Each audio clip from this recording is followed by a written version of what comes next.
جاؤ گے نہیں جاؤ گے؟ ہاتھ اٹھا کے بتاؤ کون کون جائے گا؟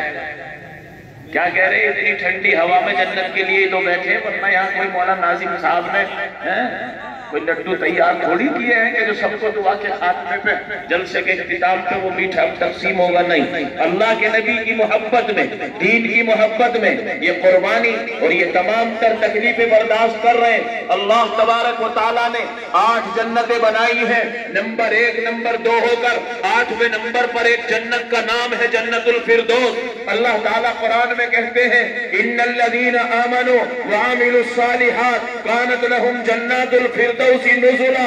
اے میرے وہ بندو، بے شک وہ لوگ جو ایمان لے آئے اور ایمان لانے کے بعد اعمال صالحہ میں زندگی گزاری۔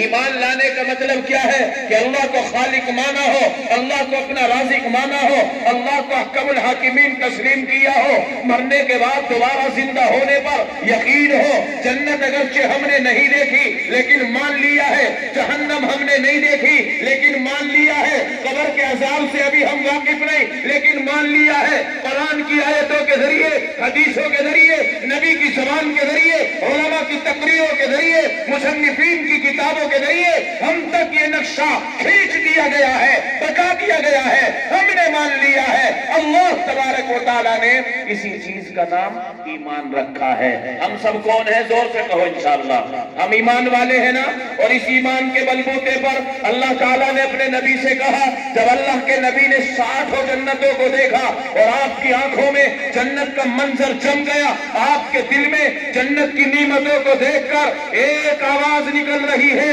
اور اللہ سے ملاقات کرتے ہوئے یہ آمنہ کا در یتیم کہتا ہے جو مسجد حرام سے مسجد اقصی فلسطین تک کا سفر کر کے ایک ہی رات میں 7 آسمانوں کو پار کر کے 8 جنتوں کو دیکھ کر جب اللہ کے سامنے آ رہا ہے فَكَانَ قَابَ قَوْسَيْنِ أَوْ أَدْنَىٰ، اللہ سے نزدیک ہوا ہے۔ امام الانبیاء کہتے ہیں اے پروردگار عالم، جنت بڑی خوبصورت ہے، پہلے نمبر کی بھی اعلیٰ ہے، دوسرے نمبر کی اس سے اعلیٰ ہے، اور جو 8ویں نمبر کی جنت ہے جنت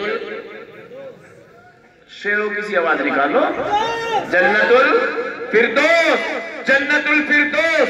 اللہ کے حبیب کہتے ہیں اے میرے اللہ، یہ 8ویں نمبر کی جو جنت ہے، جو تمام جنتوں سے افضل ہے، جو تمام جنتوں سے خوبصورت ہے، تمام جنتوں سے بہتر ہے، یہ 8ویں جنت کس کے لیے ہے؟ اللہ تبارک و تعالیٰ اپنے محبوب سے کہتا ہے اے میرے پیارے، تمام نبیوں میں تیرا مقام سب سے افضل ہے۔ آسمانی تمام کتابوں میں، آسمانی تمام صحیفوں میں، آسمانی تمام پیغامات میں جو پیغام قرآن کی شکل میں جبریل امین کے ذریعے سے دائرے اوپر اتارا ہے، وہ تمام آسمانی کتابوں میں افضل ہے۔ اور اس جملے پر سبحان اللہ، اللہ کہتے ہیں میرے پیارے، دنیا کی تمام امتوں میں تیری امت سب سے افضل ہے، تو جنت میں جو حصہ سب سے افضل ہے، سب سے معظم ہے اور سب سے زیادہ خوبصورت ہے جنت الفردوس، وہ میں تیری امت کو دینے والا ہوں۔ کس کو دینے والا ہوں؟ تمہاری امت کو۔ اور امت کون ہے؟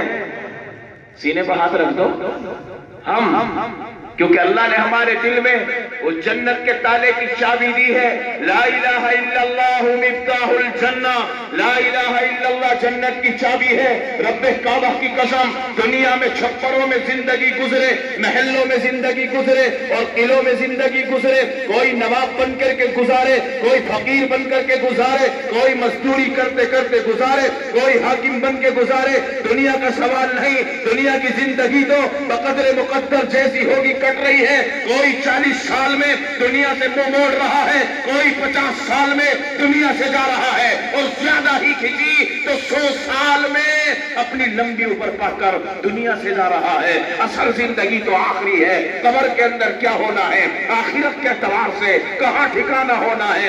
اللہ تبارک و تعالیٰ نے میرا اور آپ کا نصیب ایسا بنایا ہے، اس جنت الفردوس کو ہمارے لیے منتخب کر لیا ہے۔